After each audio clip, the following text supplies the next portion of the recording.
Today's interview is with Ruben Dominguez. Ruben is a great guy who started out investing in single family homes by his wife's persuasion, right? We joke around in this episode about maybe we should listen to our wives a little bit more. But it was his wife that pushed them to keep that first property that they bought as a primary residence and rent it out. And through that, he had the realization that he was able to make a bit of cash flow and started doing single family properties.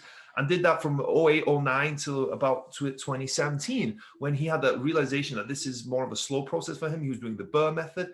That's when he went all in on multifamily and bought a 250 plus unit on his first deal and realized that he was able to get there a lot quicker and scale a lot more through multifamily. So he talks about all of that and the whole house more. So stick around for all of today's great interview.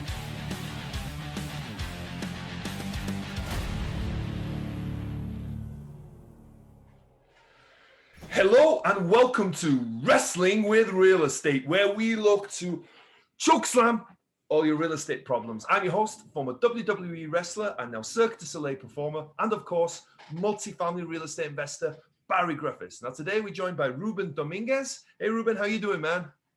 Hey Barry, I'm doing great. How are you? I'm doing fantastic, man. I'm very happy to have you on the show and excited to have a great conversation with you today, no doubt. But before we kind of dive into all of that, do you want to kind of introduce yourself and, let people know what you're about, what you've been doing and all that good stuff? Sure. So again, my name is Ruben Dominguez. I am from San Antonio, Texas. So very hot real estate market right now. And I've been involved in real estate since about 2008, 2009, somewhere in there. And I started with, single families, started to do the rental thing. And it was really by accident, right?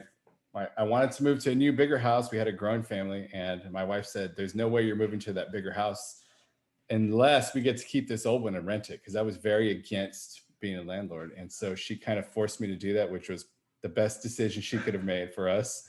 And we rented that one out. And I couldn't believe that someone was paying me $1,400 for this house, and my all-in cost was like $800, and I was cash flowing. I said, wow, how many times can I go do this? So I was really working to get out. I was in a corporate job. I worked for IT, and I was trying to get myself retired through some type of channel, right? And I found real estate. I said, man, this is the vehicle that can get me retired. And so I worked really hard, did a whole bunch of houses. And, we got through, and I was maybe a quarter of the way from retiring, and I worked really hard, and I spent very little time at home, and I was missing my family growing up. So there's got to be a better way. And so I think in 2017, I made the switch to multifamily, and very quickly, when you get into multifamily, I was able to quit my job and say, okay, that's it. I'm focusing on multifamily solely, and going to just burn the boats on the W-2 job and figure out how to make this business work. So, and it's been great ever since. Yeah. That's so interesting. And it's funny. Unfortunately, sometimes we have to admit, right, that our other halves, our wives, they know better sometimes, right? It's a tough pill to swallow sometimes, but sometimes you got to admit it. And sometimes they see stuff that we don't. So we're not always sure. right. But that's interesting. Yeah, you had no interest in real estate and no interest in being a landlord at the time. It was what was that at the time? Because I think it'd be interesting to hear what your mindset was at that time, because I think a lot of people maybe have that mindset, and then what the switch was, because I think it's also interesting to have that so that people hear that other side of things. Sure. My mindset at the time was, I'm going to climb the corporate ladder. I'm going to get that next promotion. And I started to do that. And I started to get promotions, and I made it to middle management, and they gave me a little bit more money, a lot more responsibility. And I spent a lot more time away from the house. And then it was the next promotion, right? And every promotion I got, I realized like, well, this is cool, but my responsibility and stress level is super high. And then I looked at my boss and his boss. I was like, do I want that life? Like, they work twice as hard as I do, and I'm under a lot of stress, and I'm working 60, 80 hours a week. Do I want that job where they're working 24 hours a day, taking calls at 3 a.m.? I was on some of those calls with them.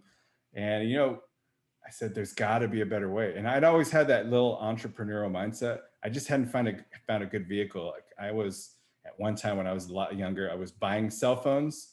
I put ads in, I don't know if you remember, but classified ads. Okay. It was before like internet stuff. I put ads, I'll buy your cell phone. And then I'd buy their phone for like $50. And then I'd resell it on eBay for, $100, $150. And But of course, the volume from those, it wasn't something that can replace an income. So I always had that mindset, but I just hadn't found the right vehicle. And when I had my first rental, I said, well, maybe this can work. How many times can I go out there and do that? And I started doing the numbers in my head. And I said, well, if I'm making 400 or 500 a month, how many houses can I go buy to replace my income? And it actually wasn't right away, because I called my bank and they told me, oh, you can't do that. You can buy 2 houses. It was the wrong bank, right? I was talking to the wrong bank. Yeah. They're used to residential loans to homeowners. I needed to find a banker that knew what investors are doing. So when I finally found the right bank and the right model, we started using the Brrrr strategy. I said, wow, this is amazing. I can go out and buy an unlimited amount of houses, and I can do this over and over and over and over again. And that's true, but the time that it's going to take to do that, and just the scale that you need to do that at, I think we did 6 houses in 1 year as I was working a full-time job. And oh man, I worked so much. It was 6 a.m. at the house in the morning, making sure the contractor was going to show up to finish the work. And then, at night I would drop by a house just to make sure that he showed up that day and did what we did, what he said he was going to do. And so it was tough. And I said, gosh, I don't know if I can do that another year. So what other vehicles out there? So I guess my mindset at the time was find a good vehicle and really work it hard to get myself out of that W-2 job. So how many properties did you scale? You said in 17, that's when you came across multifamily, but going from when you started to when you went into apartments, how many single family homes did you own at that point? I think we had almost close to 15. Okay. 15 to 20, somewhere in that range. Now we had done on top of that a bunch of flips, because we needed some capital to go out. You can't buy an unlimited amount of houses, right? There's some money that goes into them. So we flipped a lot of houses, and then we started a wholesaling company, because we were buying from wholesalers and we'd see these big acquisition fees of, $30K, $20K, $15K. And we started saying, can we go out and find those ourselves and then cut that fee out and make a little bit more money, or more deals will actually work because you're not paying that acquisition fee, right? So we started that business, and we would basically cherry pick the houses that worked for us and then sell the rest to other investors that were doing flips or that had a different strategy than us. So that was really fun. That was a hard job. I saw a lot of scary places. A lot of I had a guy pull a gun on me once in a house. Really? Like crazy stuff. Yeah. What happened there? Were you just meeting him to was he the seller? Was he just a tenant? Was he a squatter? He was a tenant. I don't know if he was a tenant. He was in the house. I talked to a landlord that didn't live here. He lived in another city, and he said, I'll sell you the house. I said, I have to see it before I can buy it. Like, I got to put eyes on it. Yeah. He says, you can go buy it, but don't tell him. That's one condition. Don't tell the tenants that I'm selling it. He was afraid of the tenants. I saw why he was afraid. So probably the worst part of town in San Antonio, it was the east side. And at the time it was really bad over there. And I show up, and real shit, there's probably about 10 people in the house. Every room I went into, and nobody even walked me through the house. The guy just opened the door and said, hey, I'm here for the landlord. I'm looking at, repairing some of the things. I'm a contractor. That's what he told me to tell him. So that's what I told him. Yeah.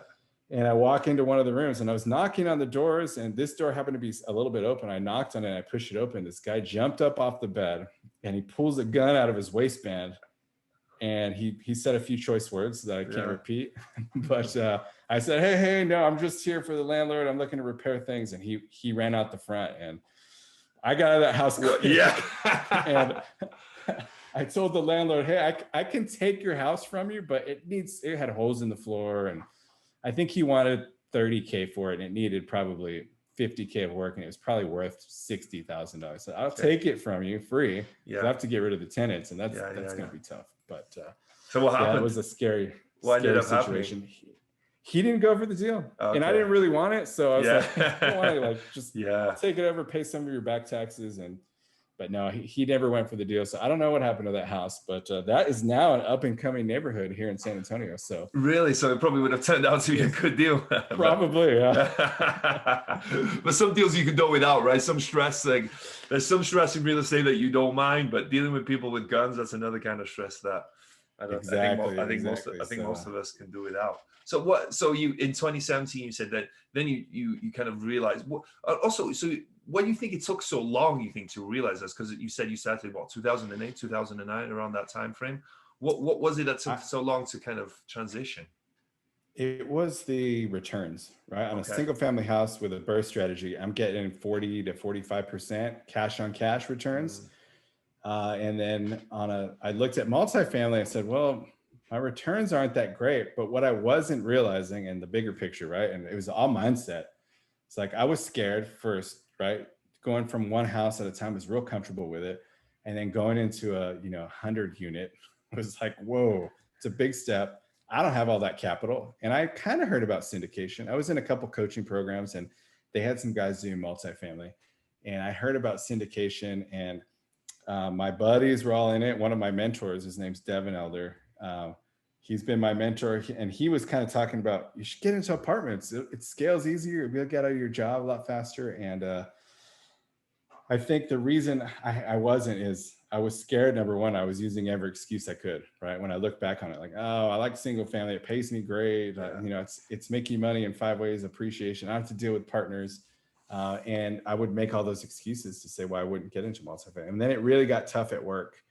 And I said, okay, I think it's time for me to really buckle down and look at what can really get me out in the next year of this W-2 job. So, and then my friends were like, yeah, just come over and do multiple. They made it sound so easy, right? And I think that's sometimes what it takes for people to have a mentor and someone that you can see doing it and it becomes real. Like, oh, I guess this is something that a regular guy like me can do.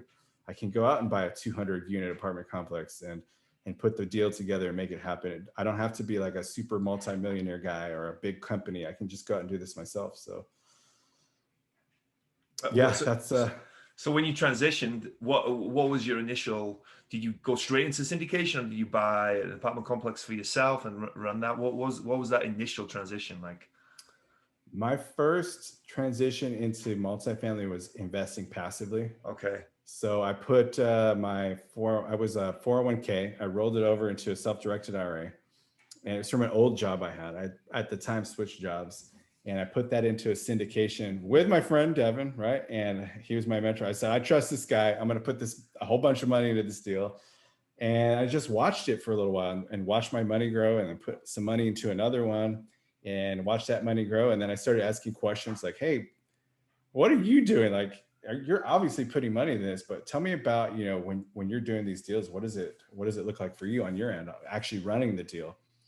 And, it's a lot of work, right? But there's also compensation for that. And you're an investor and you get some equity in it. And so I decided to go all in. And my first deal was a 258 unit deal here in San Antonio. It wasn't me, right? I partnered with somebody. But, I think 4 or 5 of us took that deal down. And I realized that, wow, this is a real business, and it works and it scales really fast, and you can go out and do these things, regular people. So yeah, well, I think, and my opinion, I did the same with you. I invested passively in a deal myself, right? And I think it's a ton of stuff, right? And it's like you said, you're able to watch these experienced guys, successful people doing what you want to do, and you learn a bunch, even if it's just watching how they report, you get reports of what the underwriting looks like, you get reports of what the deal looks like even before you've signed up, you get a bunch of this stuff. Then you see how the investor relations handles stuff, right? How they deal with the investors, what kind of reports you get from there. Does your money come in monthly, quarterly, all that, and then how do they handle adversity when things go wrong, all that stuff, right? And I think for anyone looking to be a GP, I think just investing some money passively initially is a great way to go, I think. Definitely. Yeah, you learned a lot. You can read through the reports and you can kind of see, okay, what is this person that's running this multi-million-dollar complex doing to generate these? And they're actually renovating units. Okay, cool. And they've added value by, adding covered parking and charging for it. And that's, you're watching the value of the property go up every single quarter when you get that report. I know a lot of people don't read those reports, right? And even some of my investors now, they don't read those reports. We have a very low readership. And so I'm sure you're the same way, right? Yeah. the best marketing you can do is the distributions coming into their account every quarter. Yeah, right? yeah. So that's what people pay attention to, right? As long as that money's coming in, it doesn't matter about the reports. If stuff starts going wrong, then they might start reading reports. But until that point, yeah. Exactly. Yeah, I'm sure if there was no distribution, that would be 100%. Everyone's going to read that report, right? So, but it's very interesting when you're a passive investor, and I am a big advocate of passive investing. If I had the means, and I could just passively invest in all these deals, I would, right? But I still have to be active because I'm not to the point where I'm just going to go out and passively invest in a bunch of deals and then do all the things I want to do, right? I still am very active in real estate. And I actually really enjoy putting the projects together and seeing the renovations and making this apartment complex a better place for the tenants. And it's a win-win. It's a win for the community. It's a win for the investors, and it's a win for us, the guys putting the deals together. Yeah, absolutely. And I'm sure a lot of people's ears pricked up when you said, well, I was doing the single family, doing the Brrrr thing, getting some success, right? Building a portfolio and getting a great return, 40, 50% cash on cash. I don't think anyone would argue with that.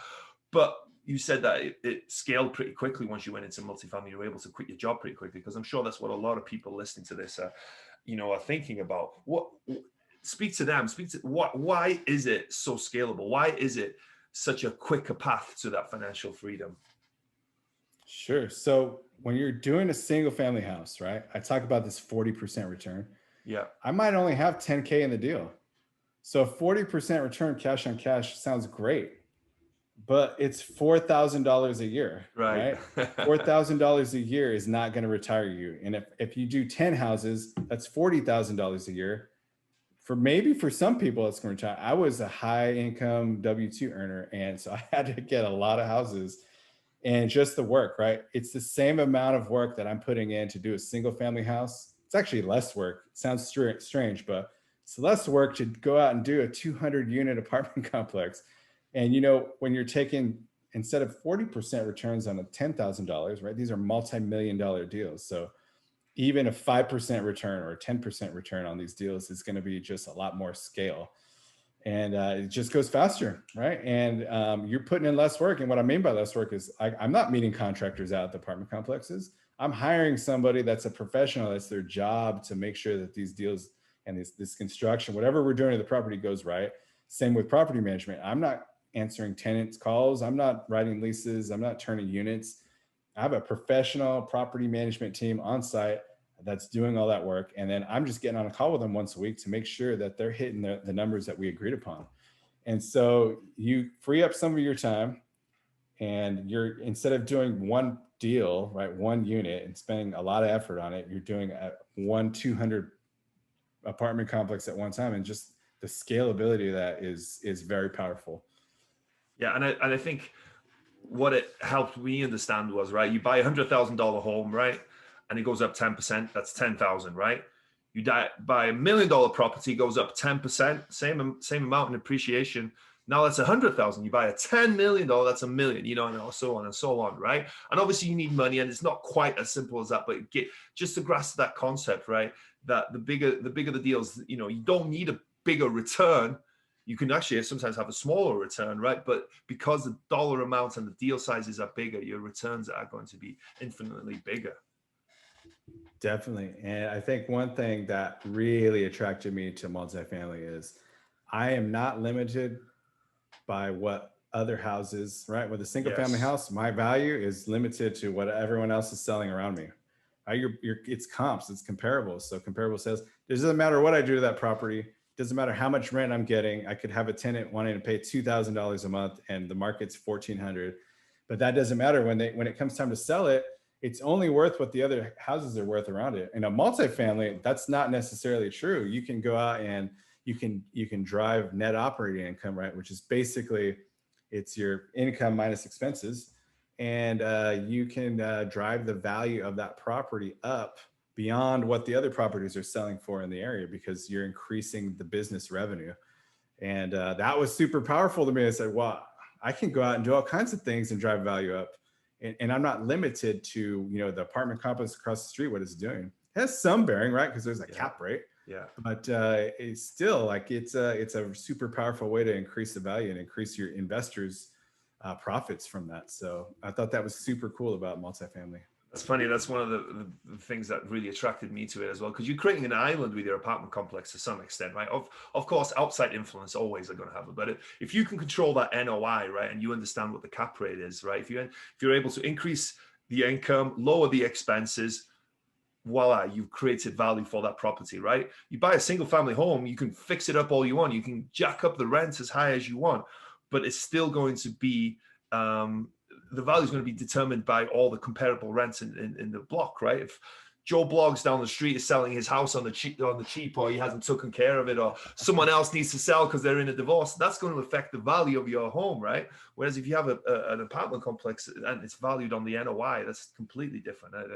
I love that too. And I also love with there's so much stuff to love in apartment investing, but it's also you probably found this with getting 15 properties, right? It gets hard to get a loan after a while, right? You can't get a Fannie or Freddie typical loan at they're usually capped out around 10, and you can determine, but then you can do some creative stuff and whatnot. But with commercial, they look at you as a buyer, there's certain things that they look at, but ultimately if the properties run right and properties has potential and it's meeting the DCR and whatnot, you can have as many of those loans as you want. Exactly. And the funny thing is, it's harder to get loans on single family homes than it is on these multi-million-dollar deals. I refied a house, a couple years ago on one of our rentals, and they wanted to see everything. Hey, send us your W-2s and send us bank statements, and give me a blood sample. Give me a kidney. Yeah, exactly. And on the multifamily, it was like, send us your personal financial statement, and that's it. We're gonna pull your credit and we're gonna look at your personal financial statement. That's all we want to see. Yeah. And I was like, wow, that's a super easy process. It's because they know that you're buying a business that's cash flowing, that's brick and mortar, that's been run pretty, especially a stabilized asset. It's cash flowing for the last people that owned it. Then you're just transferring it. And then if you got some experience, they know that you're an operator that's going to go out there and do a good job. And so they're not too worried about it like they are in a single family home. So I find it real strange that these multi-million-dollar loans are so much easier to get than a $200,000 loan on a single family property. So yeah, real interesting. Yeah, it is, right? It really is, because they're underwriting for people that are listening, they're underwriting the property, right? They're looking at what the property is, what the income is, what the expenses is, right? What what's the area like? They look at a lot of this stuff, and they're underwriting the property 10 times more than they're underwriting you as the buyer. No, of course they're underwriting you as your experience level, what your personal financial statement looks like, but in terms of really underwriting the property is what really gets the deal or not. That first deal that you made, you said you partnered with 4 or 5 other guys. Yep. What was your role on that first deal? So due diligence. Okay. And I was really like, hey, I'm going to bring some capital to deal. I'm going to help you with some due diligence, and I want to learn asset management. So let me try to take on some of those responsibilities. So getting on those calls, talking to property management team. And, obviously for the first 6 months, one of my experienced partners had to help, because when you're on those calls, you know what you're doing, right?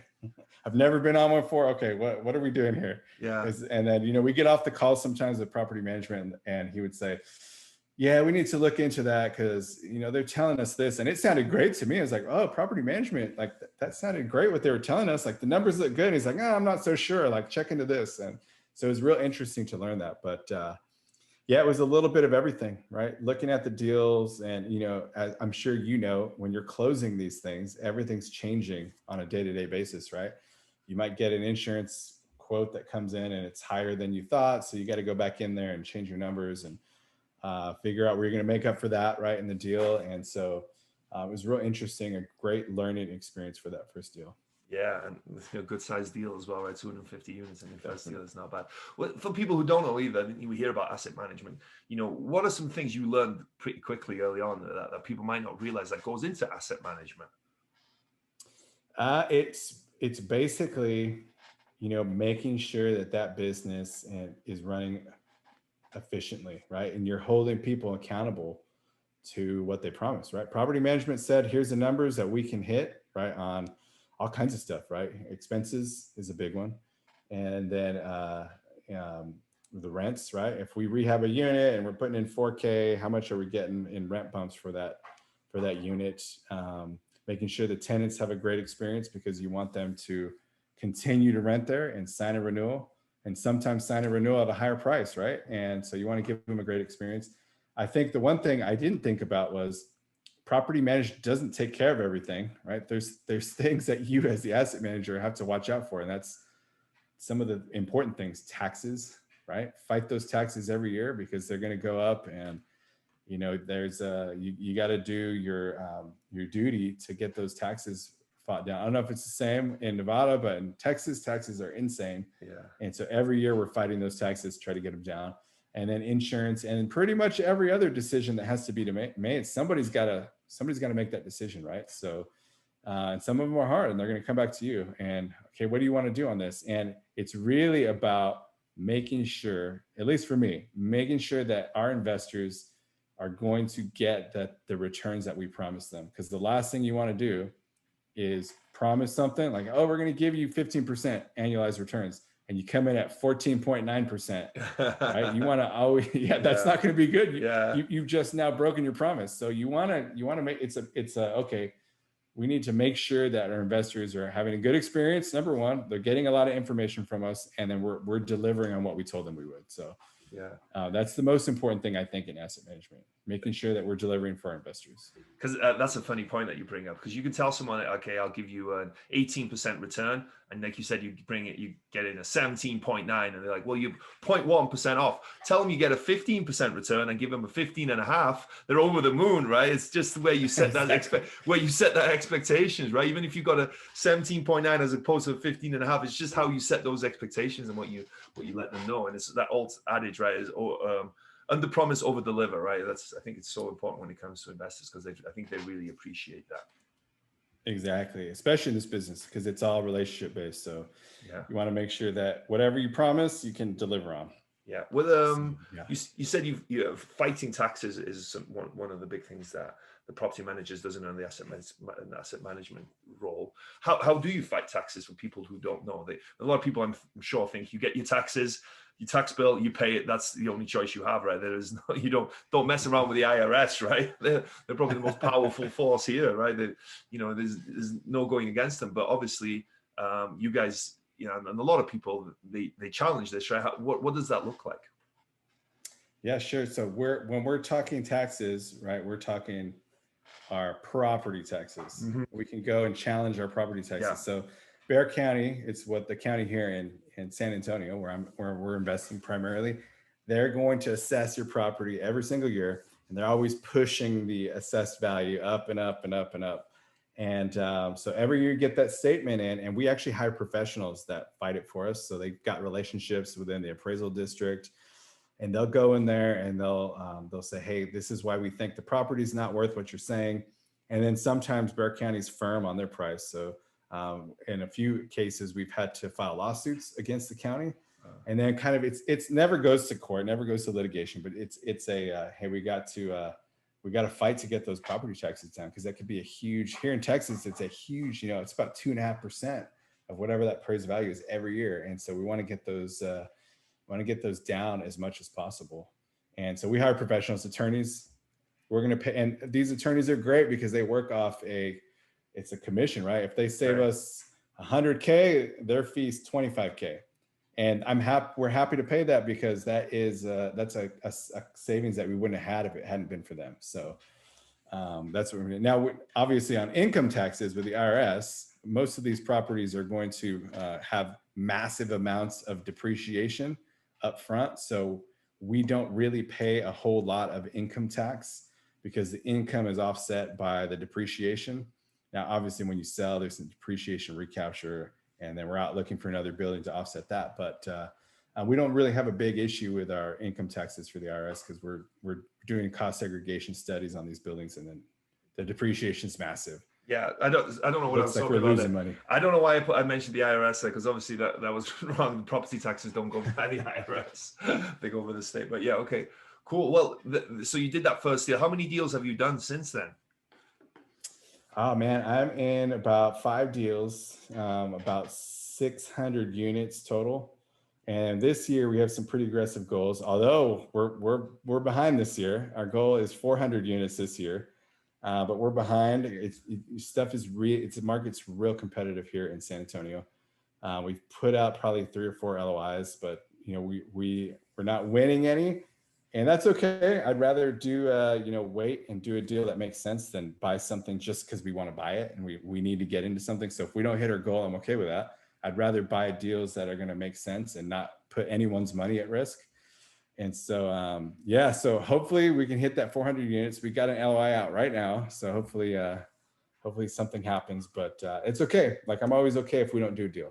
I'd rather not do a deal than do a deal that has a potential risk involved. So Yeah. And the team you're involved in, is that the same team as you did on the first, that you were involved in the first deal, or have you evolved since then? One of the guys is that we have on some of the LOIs we've been putting out recently. Him and I are partnering to do some deals, but there's a couple guys that I did on that first deal that are not involved with these deals.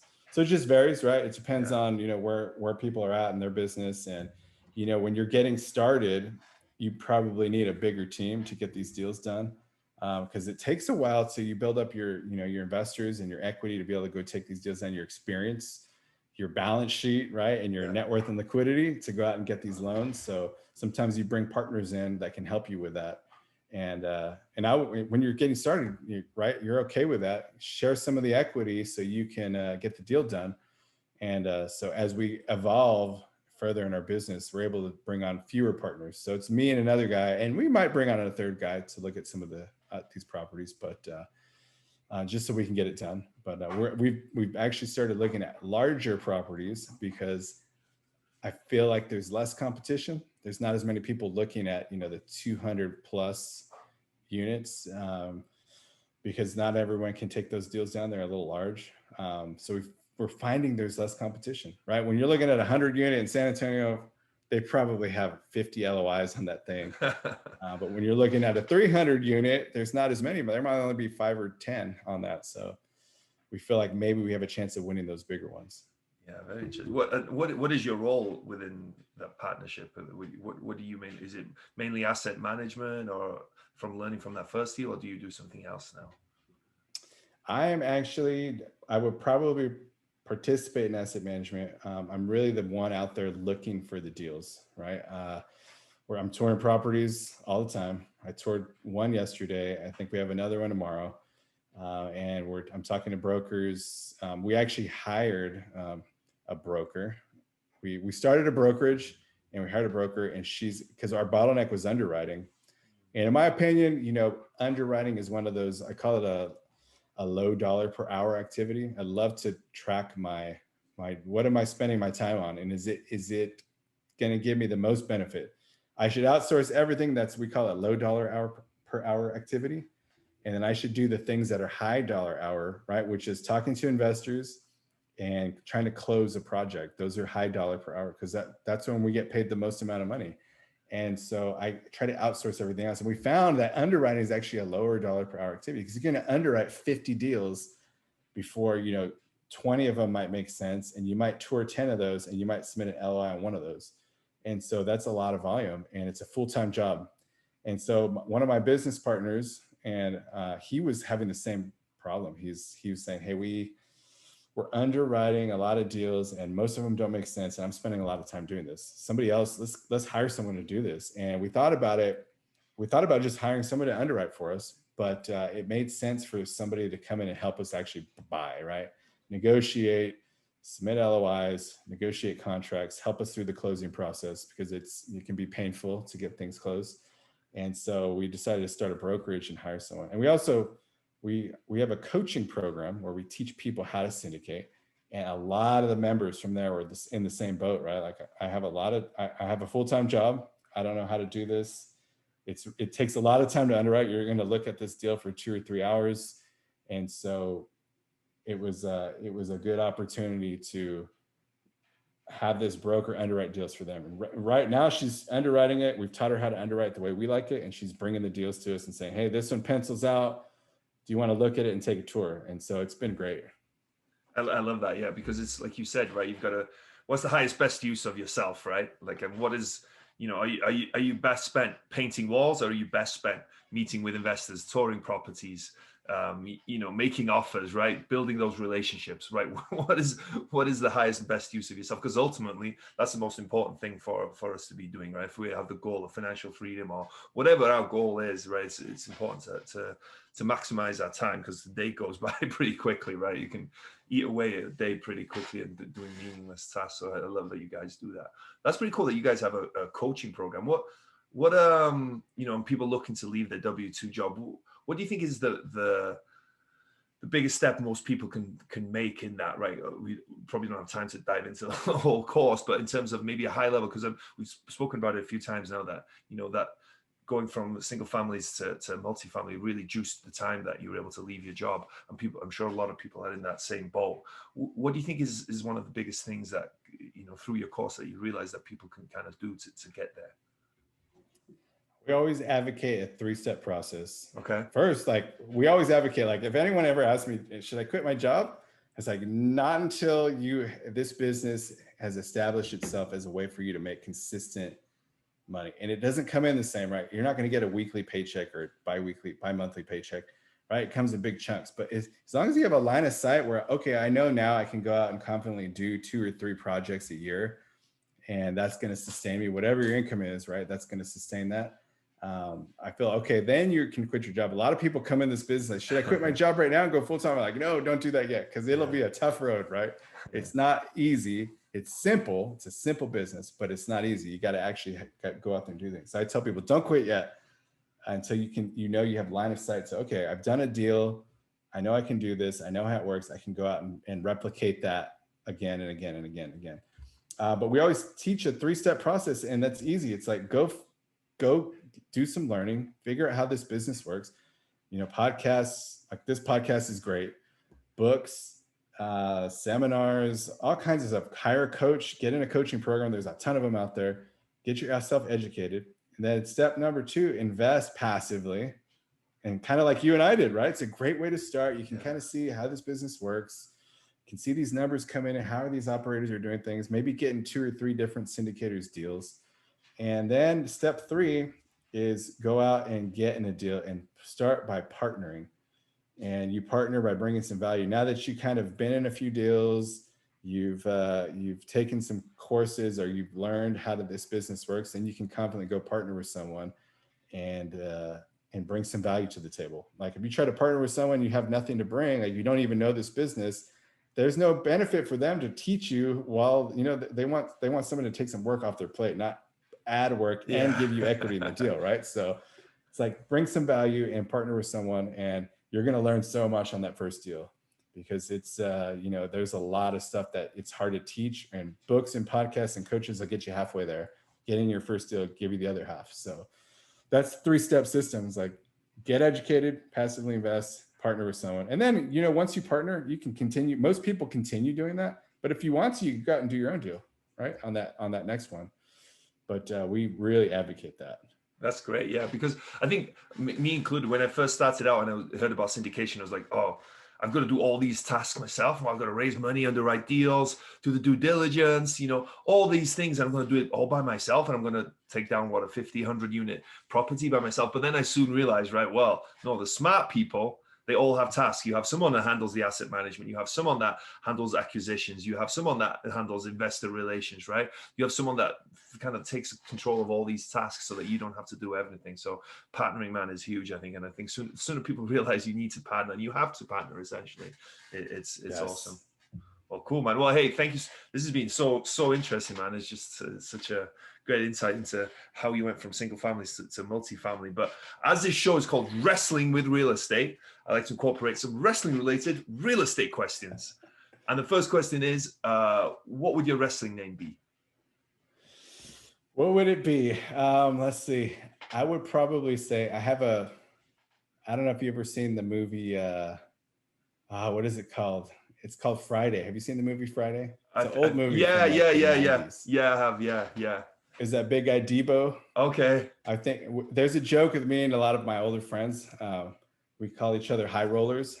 So my name would probably be a high roller. At the time when we made this joke, right, I was working like a $10 an hour job, right? Like not a high roller at all.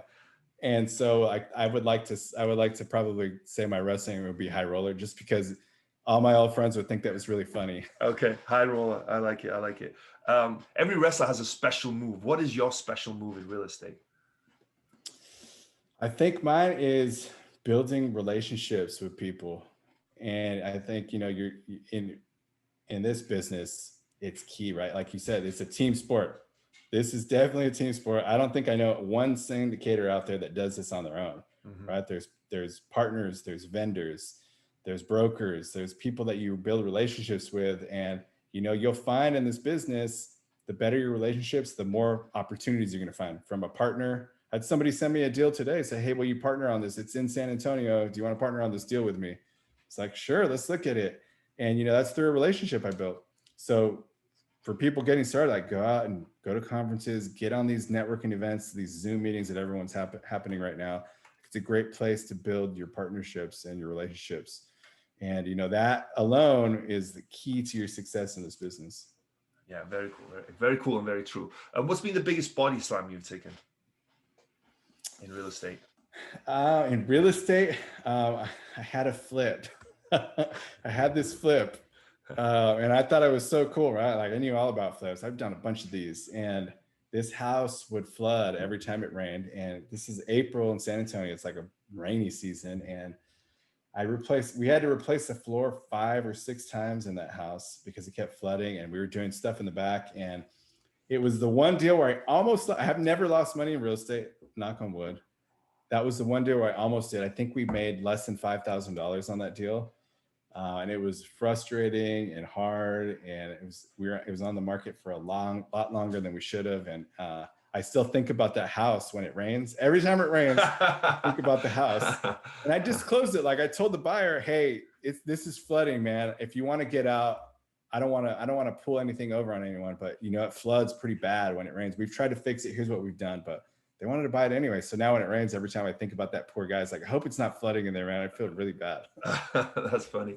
If I had a house here in Vegas that we lived in, and it needed the roof repaired, but it never rains here in Vegas. It rains like 3 times a year.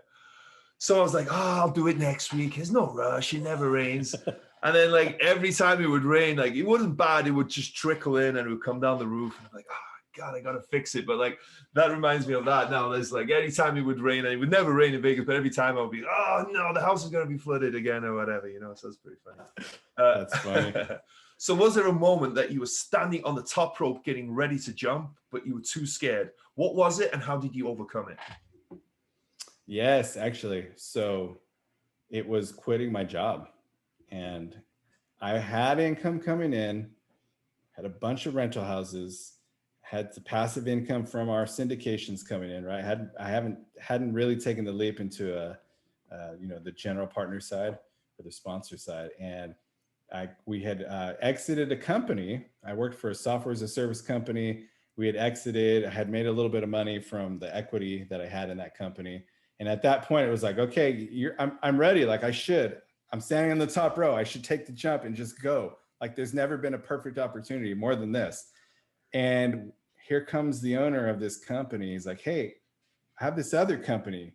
Do you want to come work for this other company? And we'll pay you this, and the equity's this. And I was scared. It wasn't about that, it was more of the comfort of, I can have this steady paycheck coming in, right? I don't have to. And so I took the job, and I should have jumped. I took the job, and it ended up being a disaster. The CEO of that company, which I reported directly to, I mean, we just didn't get along. His vision and my vision were completely opposite. And I get along with most people. So it was really like fire and ice. And I hated showing up to work. It was really like a really challenge for me to get out of bed every day and go to work. And Sunday, I would dread Monday. On Sunday, at the beginning of the day, I'd wake up and think, oh man, I got to go to work tomorrow. This is terrible. And so that was my opportunity. And I was only there for about 3 months. And then I just said, I'm going to quit. Let's burn the boats. Right. And my wife really, here we go again. My wife being the smart one. She said, don't die of thirst when you're in the desert with a canteen full of water. And she gets this from, she read somewhere where a lot of people they find that have died of thirst in the desert, there's still water left in their canteen. They're saving it for some day, for some time. It's like, just take it, don't die of thirst. And she was telling me, like, we have all these rental houses, you got money coming in, got some equity, like, if you're going to do it, let's do it now. And so that was the moment. Like, I should have taken it, but I didn't. But then I corrected my mistake, and 3 months later, we just went and did it. Very cool story. Essentially, listen to your wives, guys. Okay, listen to your wives. They know better. Exactly. Well, hey, thank you so much, man. I appreciate you being here. I know we're a little bit over on time, but I really appreciate you making time. It's a cool story, and a lot of great information that you shared. But for anyone listening who wants to reach out, and maybe you're interested in the coaching program, maybe want to invest with you, or whatever it is, how can they find you? How can they get in touch? Sure. Best place is email me at Ruben, Ruben, at apartmenteducators.com. So like apartment and then educators.com. It's probably the best place to get me. And or you can go to our website. It's also apartmenteducators.com. Very cool. Well, thank you so much, Ruben. This was a really fun and awesome interview. I appreciate you taking the time. Yeah, I appreciate you having me on. It's been a great time.